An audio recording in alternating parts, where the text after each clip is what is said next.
Hey everyone, and welcome back to another video. To continue this trend of these sort of lighthearted positive videos that I've been making recently, I thought it would be fun to talk about my all-time favorite K-pop debuts. And specifically today, I'm gonna be ranking my all-time top 10. Honestly though, this list changes all the time, so don't hold me to this in the future, but right now, currently in this moment, this is how I feel. As always, feel free to leave your own list of your all-time favorite K-pop debuts in the comment section below, and without further ado, let's get into number 10.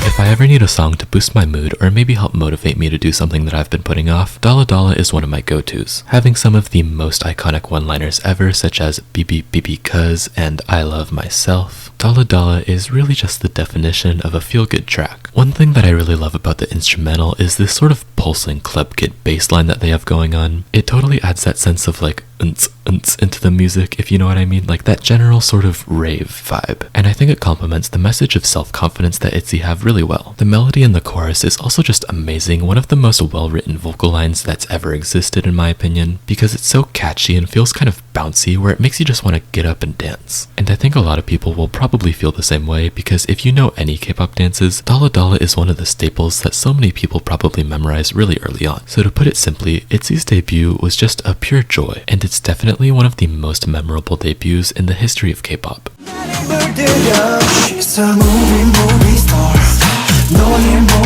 Movie Star by CIX seems like it's just dripping with money. Having some of the most crisp vocals that I've ever heard, combined with such a chic sounding instrumental, it's probably next to impossible to make a song that sounds more professional. The inclusion of the sounds of an old school movie projector and the clicking of a camera shutter feels so clever, and I think the best thing about Movie Star is the sort of atmosphere that it creates with the sounds that it uses. It has this really drawn out, tension filled pre-chorus, and instead of following that up with more energy in the actual chorus, they actually take it all away, with this percussion and bass line that feels a little bit more laid back compared to the rest of the song, and these vocals that aren't at all trying to be powerful and instead take on a kind of half singing, half whispering, seductive tone to them. Movie Star is extremely good at setting the mood, and even though it might not be super catchy, it's so memorable to where it becomes a song that you want to repeat over and over again. And it definitely defined the sort of sound that CIX wanted to take on as a group, and I feel like CIX, even though they haven't been around for that long, have such a strong sense of identity.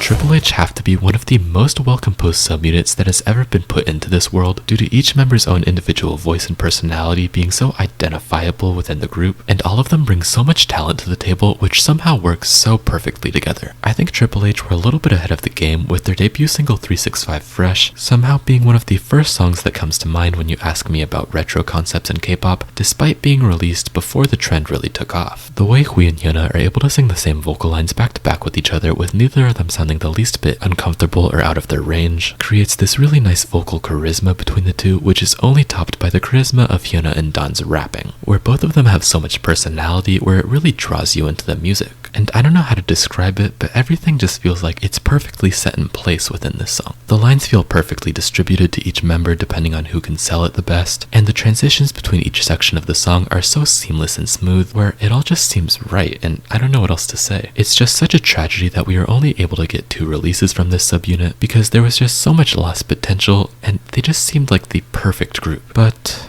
oh well, moving on.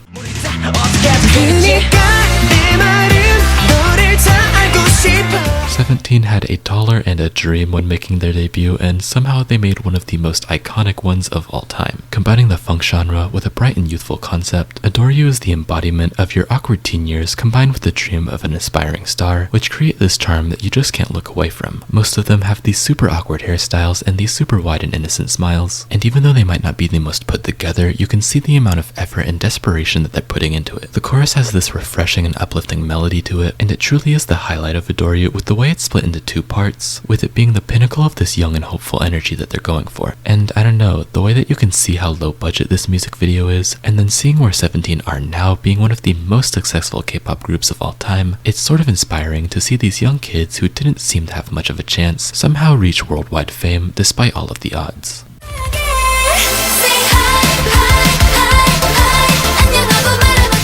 Hi by Loona is a song that doesn't hold back at all when it comes to sticking to their cute concept. The fast tempo and high-pitched vocals would usually make you think that it's gonna be a really intense song, but somehow the girls never fail to sound lighthearted and whimsical. There's this super rhythmically interesting combination of synths and percussion going on during the instrumental of Hi, which make it sound a lot more airy and fun, which must have been a really nice contrast from the girl crush trend that was dominating K-pop at the time. There's so much personality that is directly injected into each line of this song, and for the members who were able to have real lines, anyways, I feel like they all did a really good job of showing off their individual characters. My favorite section is definitely the bridge, because how can you get more powerful than that? And I like the small little break that they add from the happiness overload that is the rest of the track. Overall, just one of the most colorful sounding debuts that I've ever heard, and I can't find anything negative to say about it.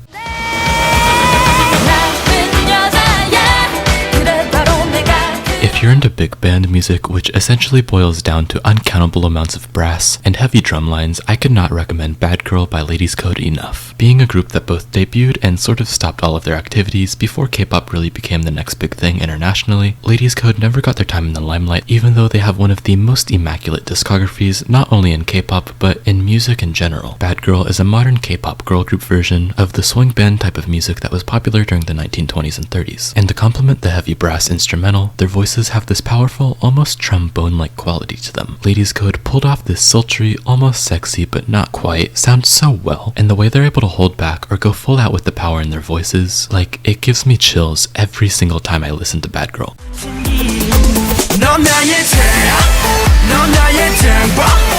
Is this my way of apologizing after forgetting to include ONEUS in my last video?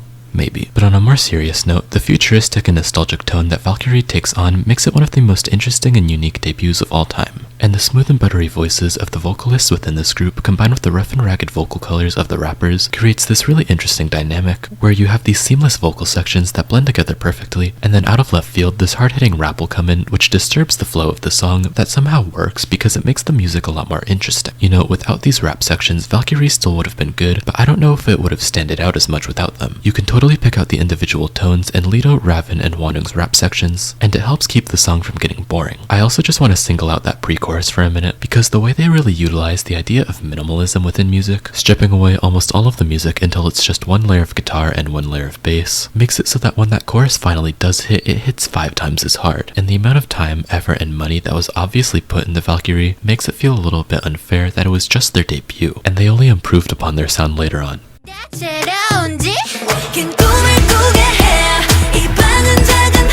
This is what we meant when we said we don't want forced-in rap sections in every single new girl group song. Starship really took out the memos that K-pop stans were giving out and made not only one of the most high-quality debuts ever, it looks like 11 by I.V is gonna be one of, if not the most successful debut of all time. As you saw in the thumbnail, I feel like almost every single part of 11 is legendary. From the viral hand choreography in the beginning, to the odd eye section, to the pre-chorus, to the 1, 2, 3, 4, 5, 6, 7. You know when you're listening to a song and you're like, oh my gosh, I could replay this one part over and over again? That's 11, but you do it with every single part. My personal favorite sections are the slowdown right before the chorus and the sort of breakdown that they do in the last 30 seconds of the song, because I love both a very precise tempo change and a really grand show-stopping finale. There's nothing else to say that people haven't said a million times before, so I'm just gonna leave it at that, and let's get on to number 2.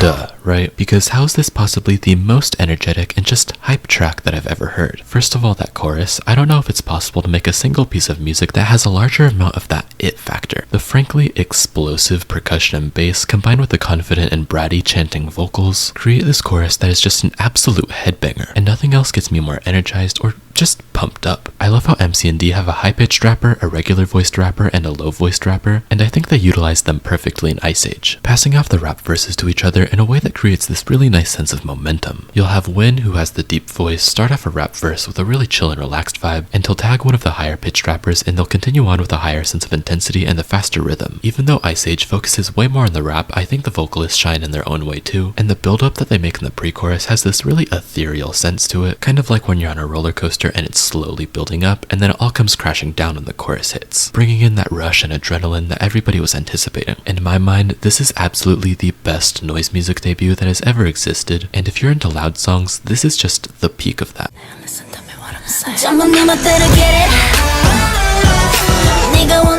Midas only knows how to do one thing right, then it is absolutely subunits. From Orange Caramel to the different teams within 17 to New East W, Pristin V should have been the next big thing, and it's one of, if not the biggest robbery that K-pop fans have ever been victim to, that Pristin V only had one release. Thankfully though, their one release has not aged a day since it's dropped. Being somewhat akin to Bad Boy by Red Velvet, Get It is everything that you would want from a powerful girl group song. With these luscious vocals and cocky raps, this song feels both heavenly and dangerous, luring you in with the sweet and subtle pre-chorus and then smacking you into tomorrow when the actual chorus drops. And Get It just oozes this sense of femininity that has never been topped in my opinion. And god, those last 30 seconds, I don't even need to say anything, just listen to them yourself and it'll just speak for itself. Genuinely do not know how Playtas dropped the ball so hard with Pristin, and especially Pristin V, because these girls and this song gave them everything that they needed and more. And that concludes this video. Thank you so much for watching, and make sure to let me know what your favorite debuts are in the comment section below. Oh, and just a heads up, I am going to start school this week, so I will not be able to upload as much as I've been, but during this last week I uploaded a lot more because I kind of wanted to go out with a final hurrah. Thank you all so much for your support. If you like the video, consider leaving a thumbs up, and if you want to see more from me, consider subscribing. Thanks so much again for watching, stan MCND, and I'll see you next time.